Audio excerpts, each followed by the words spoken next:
Hello friends, എല്ലാവർക്കും Mallus cooking ഹട്ടിൻ്റെ പുതിയൊരു വീഡിയോയിലേക്ക് സ്വാഗതം. ഇന്നത്തെ വീഡിയോ എന്ന് പറയുന്നത് നല്ല അടിപൊളിയായിട്ടുള്ളൊരു ചക്ക ജാമാണ്. ഇപ്പോൾ ചക്കയുടെയൊക്കെ സീസണാണ്.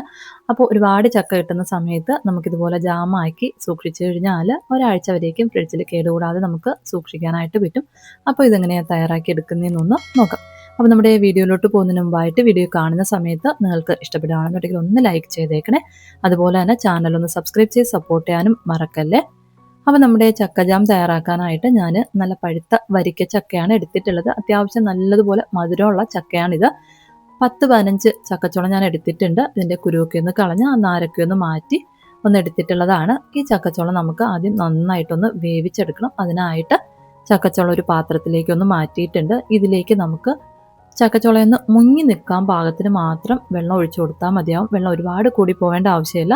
ഇപ്പം ഞാൻ ചക്കയൊന്ന് മുങ്ങി നിൽക്കാൻ പാകത്തിന് മാത്രം വെള്ളം ഒഴിച്ചു കൊടുത്തിട്ടുണ്ട്. ഇതിന് നമുക്ക് നന്നായിട്ടൊന്ന് തിളപ്പിച്ചെടുക്കാം. നല്ലതുപോലെ ഒന്ന് തിളച്ച് കഴിയുമ്പോഴത്തേക്കും ചക്കയൊക്കെ ചെറുതായിട്ടൊന്ന് സോഫ്റ്റായിട്ട് തുടങ്ങും. ഒരു 5 മിനിറ്റോളമൊക്കെ നമുക്കൊന്ന് തിളപ്പിച്ചെടുത്താൽ മതിയാവും. ചക്ക ഒന്ന് സോഫ്റ്റായി തുടങ്ങുന്ന സമയത്ത് പിന്നെ നമുക്ക് സ്റ്റൗ ഓഫ് ചെയ്ത് ഇതൊന്ന് തണുക്കാനായിട്ടൊന്ന് മാറ്റി വയ്ക്കാം. ഇപ്പം നമ്മുടെ ചക്കയൊക്കെ നന്നായിട്ടൊന്ന് തണുത്തിട്ടുണ്ട്. ഇനി നമുക്കിതൊന്ന് നന്നായിട്ടൊന്ന് അരച്ചെടുക്കണം. അതിനായിട്ട് നമ്മൾ വേവിച്ചെടുത്തിട്ടുള്ള ചക്ക നമുക്ക് ഒരു മിക്സിയുടെ ജാറിലേക്കൊന്ന് ഇട്ട് കൊടുക്കാം. ഈ ഒരു വെള്ളത്തോട് കൂടിയിട്ട് തന്നെയാണ് ഞാൻ മിക്സിയുടെ ജാറിലേക്ക് ചേർത്ത് കൊടുത്തിട്ടുള്ളത്. അപ്പോൾ നമ്മൾ ആദ്യമേ ഈ മുങ്ങി നിൽക്കാൻ പാകത്തിന് നമ്മൾ വേവിക്കുന്ന സമയത്ത് മുങ്ങി നിൽക്കാൻ പാകത്തിന് വെള്ളം ചേർത്ത് കൊടുത്തു കഴിഞ്ഞാൽ നമുക്ക് ആ ഒരു വെള്ളം അത്രയും ചേർത്ത് കൊടുക്കാവുന്നതാണ്. ഒരുപാട് വെള്ളം നമ്മൾ ചേർത്ത് കൊടുത്തു കഴിഞ്ഞാൽ കുറച്ച് വെള്ളം മാറ്റിയിട്ട് ഈ ചക്ക ഒന്ന് അരഞ്ഞു കിട്ടാൻ പാകത്തിനുള്ള വെള്ളം ഒന്ന് ചേർത്തൊന്ന് നല്ല സ്മൂത്തായിട്ടൊന്ന് അരച്ചെടുത്താൽ മതിയാവും. ഇപ്പം ഞാൻ നല്ലതുപോലെ ഒന്ന് സ്മൂത്തായിട്ട് തന്നെ ഒന്ന് അരച്ചെടുത്തിട്ടുണ്ട്. ഒട്ടും തന്നെ കഷ്ണങ്ങളൊന്നും വരാത്ത രീതിക്ക് വേണം ഇതൊന്ന് അരച്ചെടുക്കാനായിട്ട്. ഇനി നമ്മൾ അരച്ചെടുത്തിട്ടുള്ള ഈ ചക്ക നമുക്ക് ഒന്ന് ജാമാക്കി എടുക്കണം. അതിനായിട്ടൊരു പാൻ ഒന്ന് ചൂടാകാനായിട്ട് വെച്ചിട്ടുണ്ട്. പാൻ ചൂടായതിനു ശേഷം ഇതിലേക്ക് നമ്മൾ അരച്ച് വെച്ചിട്ടുള്ള ചക്കയൊന്ന് ചേർത്ത് കൊടുക്കാം. ചക്ക ചേർത്തതിന് ശേഷം ഹൈ ഫ്ലെയിമിൽ വെച്ചിട്ട് തന്നെ നമുക്ക് ഒന്ന് നന്നായിട്ടൊന്ന് തിളപ്പിച്ച് എടുക്കാം. നമുക്കിത് 2 രീതിയിൽ ചെയ്തെടുക്കാം. ഹൈ ഫ്ലെയിമിൽ വെച്ചിട്ടാണ് ചെയ്തെടുക്കുന്നതെങ്കിൽ നമ്മളിത് കൈ എടുക്കാതെ തന്നെ നല്ലതുപോലെ ഒന്ന് ഇളക്കി കൊടുത്ത് വേണം ഒന്ന് തിളപ്പിച്ചെടുക്കാനായിട്ട്. ഇനി മീഡിയം ടു ലോ ഫ്ലെയിമിൽ വെച്ചിട്ട് നമുക്ക് തയ്യാറാക്കിയെടുക്കാം. അങ്ങനെ തയ്യാറാക്കി എടുക്കുകയാണെന്നുണ്ടെങ്കിൽ നമുക്ക് ഇടയ്ക്കിടയ്ക്കൊന്ന് ഇളക്കി കൊടുത്താൽ മതിയാവും. നമ്മൾ കണ്ടിന്യൂസ് ആയിട്ട് കൈ എടുക്കാതെ തന്നെ ഇളക്കി കൊടുക്കേണ്ട ആവശ്യം ഇല്ല. ഇപ്പം ഞാൻ ഹൈ ഫ്ലെയിമിൽ വെച്ചിട്ടാണ് ഇതൊന്ന് തിളപ്പിച്ചെടുക്കുന്നത്. ചക്കയൊന്ന് തിളച്ചതിന് ശേഷം വേണമെന്നുണ്ടെങ്കിൽ നമുക്ക് മീഡിയം ടു ലോ ഫ്ലെയിമിൽ വെച്ചിട്ട് കുക്ക് ചെയ്തെടുക്കാവുന്നതാണ്. അതല്ലാന്നുണ്ടെങ്കിൽ തിളച്ചതിന് ശേഷവും നമുക്ക് ഹൈ ഫ്ലെയിമിൽ വെച്ചിട്ട് തന്നെ കൈ എടുക്കാതെ ഒന്ന് ഇളക്കി തിളപ്പിച്ചെടുക്കാവുന്നതാണ്.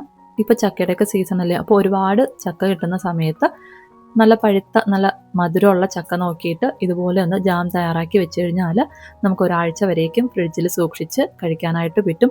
അതുപോലെ തന്നെ നമ്മൾ ചക്ക വെറുതെ കഴിച്ച് മടുക്കുകയാണെന്നുണ്ടെങ്കിലും നമുക്ക് ഈ ഒരു രീതിയിൽ തയ്യാറാക്കി കഴിഞ്ഞാൽ നമുക്ക് ചക്ക പാഴാക്കി കളയാതെ തന്നെ ഉപയോഗിക്കാനും പറ്റും. ഇനി നമ്മുടെ ചക്കയൊന്ന് തിളച്ച് തുടങ്ങുന്ന സമയത്ത് നമുക്കിതിലേക്ക് ആവശ്യത്തിനുള്ള പഞ്ചസാര ഒന്ന് ചേർത്ത് കൊടുക്കണം. അപ്പോൾ ഞാൻ 1/4 കപ്പ് അളവിൽ പഞ്ചസാരയാണ് എടുത്തിട്ടുള്ളത്. നമ്മുടെ ചക്കയുടെ മധുരത്തിനനുസരിച്ചിട്ടും അതുപോലെ നമ്മുടെ ജാമിന് എത്ര മധുരം വേണോ അതിനനുസരിച്ചിട്ട് നമുക്ക് പഞ്ചസാര ചേർത്ത് കൊടുക്കാവുന്നതാണ്.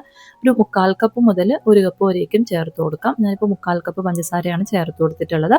പഞ്ചസാര ചേർത്തതിന് ശേഷം നമുക്ക് നന്നായിട്ടൊന്ന് മിക്സ് ചെയ്ത് കൊടുക്കാം. പഞ്ചസാര ചേർത്തതിന് ശേഷം നമ്മൾ ചേർത്ത് കൊടുത്തിട്ടുള്ള ഈ ചക്ക കുറച്ചുകൂടി ഒന്ന് ലൂസായി വരും. പഞ്ചസാരയൊക്കെ ഒന്ന് മെൽറ്റായി വരുന്ന സമയത്ത് ചക്ക കുറച്ചുകൂടി ഒന്ന് ലൂസായി വരും. ചക്ക നന്നായിട്ടൊന്ന് തിളച്ച് ഒന്ന് കുറുകി വരുന്നവരേക്കും നമുക്കിത് ഹൈ ഫ്ലെയിമിൽ വെച്ചിട്ട് തന്നെ ഒന്ന് കുക്ക് ചെയ്ത് എടുക്കാം. ഇനി നമുക്ക് പഞ്ചസാരയ്ക്ക് പകരമായിട്ട് ശർക്കര വേണമെങ്കിലും ചേർത്ത് കൊടുക്കാവുന്നതാണ്. നമ്മൾ ജാമായിട്ട് തയ്യാറാക്കി എടുക്കുമ്പോഴത്തേക്കും എപ്പോഴും പഞ്ചസാര ചേർത്ത് കൊടുക്കുന്നതായിരിക്കും നല്ലത്. ഇനി പഞ്ചസാര ഒട്ടും താല്പര്യം ഇല്ലാത്തവർക്ക് നമുക്ക് ഈ ഒരു അളവിൽ തന്നെ ശർക്കര ചേർത്ത് കൊടുത്താലും മതിയാവും. ശർക്കര ചേർത്ത് കൊടുക്കുകയാണെന്നുണ്ടെങ്കിൽ കുറച്ചുകൂടി ഒന്ന് ഡാർക്കായിട്ടുള്ളൊരു കളറിലായിരിക്കും നമുക്ക് കിട്ടുന്ന. ഇപ്പം നമ്മുടെ ചക്കയൊക്കെ നല്ലതുപോലെ ഒന്ന് തിളച്ച് തുടങ്ങിയിട്ടുണ്ട്. ഈ ഒരു സമയം നമുക്ക് ഒന്നിൽ മീഡിയം ടു ലോ ഫ്ലെയിമിലോട്ട് ആക്കിയിട്ട് കുക്ക് ചെയ്തെടുക്കാം. അതല്ലെങ്കിൽ ഹൈ ഫ്ലെയിമിൽ വെച്ചിട്ട് തന്നെ നന്നായിട്ട് കൈയെടുക്കാതെ ഒന്ന് ഇളക്കി കൊടുത്തൊന്ന് കുക്ക് ചെയ്ത് എടുക്കാം. നമ്മളിതുപോലെ ഇളക്കി കൊടുത്ത് കുക്ക് ചെയ്തില്ല എന്നുണ്ടെങ്കിൽ പെട്ടെന്ന് തന്നെ ഇത് അടിക്ക് പിടിക്കും. അപ്പോൾ അതുകൊണ്ട് തന്നെ ഒന്ന് ഇടയ്ക്കിടയ്ക്ക് ഒന്ന് ഇളക്കി കൊടുത്ത് വേണം ഒന്ന് കുക്ക് ചെയ്ത് എടുക്കാനായിട്ട്. നന്നായിട്ട് ഇതുപോലെ ഒന്ന് തിളച്ച് വരുന്ന സമയത്ത് ശ്രദ്ധിക്കേണ്ട വേറൊരു കാര്യം, തിളച്ച് കഴിയുമ്പോഴത്തേക്കും ചക്കയൊക്കെ പുറത്തോട്ട് തെറിക്കാനായിട്ട് തുടങ്ങും. അപ്പോൾ അതുകൊണ്ട് തന്നെ ഒരു ലിഡ് വെച്ച് കവർ ചെയ്തിട്ട് വേണം ഇതൊന്ന് മിക്സ് ചെയ്ത് എടുക്കാനായിട്ട്. നമ്മൾ മീഡിയം ടു ലോ ഫ്ലെയിമിൽ വെച്ചിട്ടാണ് തയ്യാറാക്കുന്നതെങ്കിൽ ലിഡ് വെച്ച് അടച്ച് വെച്ചിട്ട് നമുക്ക് കുക്ക് ചെയ്തെടുക്കാം. ഇടയ്ക്കിടയ്ക്കൊന്ന് മിക്സ് ചെയ്ത് കൊടുത്താൽ മതിയാവും. ഇനി ഹൈ ഫ്ലെയിമിൽ വെച്ചിട്ടാണ് തയ്യാറാക്കി എടുക്കുന്നതെങ്കിൽ നമുക്ക് ഒരു കൈ വെച്ചിട്ട് ലിഡ് ഒന്ന് പിടിച്ചതിന് ശേഷം നമുക്ക് മറ്റേ കൈ വെച്ചിട്ട് ഇതുപോലെ ഒന്ന് ഇളക്കി കൊടുക്കാവുന്നതാണ്. അപ്പോൾ നമുക്ക് ഈ ചക്ക പുറത്തോട്ട് തെറിക്കുന്നത് ഒഴിവായി കിട്ടും. ഇപ്പം ഞാൻ ഹൈ ഫ്ലെയിമിൽ വെച്ചിട്ട് തന്നെ തയ്യാറാക്കി എടുക്കുന്നതുകൊണ്ട് ലിഡ് ഇതുപോലെ ഒന്ന് പിടിച്ചിട്ടാണ് ഒന്ന് തിളപ്പിച്ച് എടുക്കുന്നത്. നമുക്കൊരു 10 മിനിറ്റൊക്കെ ഇത് നന്നായിട്ടൊന്ന് തിളച്ച് കഴിയുമ്പോഴത്തേക്കും ഇതുപോലെ വറ്റി കുറച്ചൊന്ന് തിക്കായിട്ടുള്ളൊരു കൺസിസ്റ്റൻസിയിലായി വരും. ഈ ഒരു സമയം വരേക്കും നമുക്കൊന്ന് കുക്ക് ചെയ്തെടുക്കാം. ഇതുപോലെ ഒന്ന് തിക്കായിട്ടുള്ള കൺസിസ്റ്റൻസിയിൽ ആയിക്കഴിഞ്ഞാൽ പിന്നെ നമ്മൾ ഇതിലേക്ക് ചേർത്ത് കൊടുക്കേണ്ടത് നാരങ്ങ നീരാണ്. ഞാൻ പകുതി നാരങ്ങയുടെ നീരെടുത്തിട്ടുണ്ട്. അത് നമുക്ക് മുഴുവനായിട്ട് ഇതിലേക്കൊന്ന് പിഴിഞ്ഞ് ചേർത്ത് കൊടുക്കാം. നാരങ്ങ നീരും കൂടെ ചേർത്തതിന് ശേഷം നമുക്ക് നന്നായിട്ടൊന്ന് മിക്സ് ചെയ്ത് കൊടുക്കാം. ഇത്രയേ ഉള്ളൂ. ഇപ്പം നമ്മുടെ ജാം റെഡി ആയിട്ടുണ്ട്. ഇതിന് നമുക്ക് നന്നായിട്ടൊന്ന് തണുത്തതിന് ശേഷം ഒരു ബോട്ടിലിൽ സ്റ്റോർ ചെയ്ത് നമുക്ക് ഫ്രിഡ്ജിൽ സൂക്ഷിക്കാവുന്നതാണ്. ചക്ക കിട്ടുവാണെന്നുണ്ടെങ്കിൽ എന്തായാലും ഇതുപോലെ തയ്യാറാക്കി നോക്കുക. നമ്മൾ വെറുതെ ചക്ക പാഴാക്കി കളയേണ്ട ആവശ്യമില്ല. നമുക്ക് ബ്രെഡിൻ്റെ കൂടെയോ അല്ലെങ്കിൽ ചപ്പാത്തിയുടെ കൂടെയൊക്കെ കഴിക്കാനായിട്ട് നല്ല അടിപൊളിയായ ടേസ്റ്റ് ആയിരിക്കും. അപ്പോൾ എന്തായാലും തയ്യാറാക്കി നോക്കുക. നിങ്ങൾക്ക് വീഡിയോ ഇഷ്ടപ്പെടുകയാണെന്നുണ്ടെങ്കിൽ ലൈക്ക് ചെയ്യാനും അതുപോലെ തന്നെ ചാനൽ ഒന്ന് സബ്സ്ക്രൈബ് ചെയ്ത് സപ്പോർട്ട് ചെയ്യാനും മറക്കല്ലേ. അപ്പോൾ പുതിയൊരു വീഡിയോയിൽ നമുക്ക് വീണ്ടും കാണാം. അതുവരെ താങ്ക് യു, ബൈ.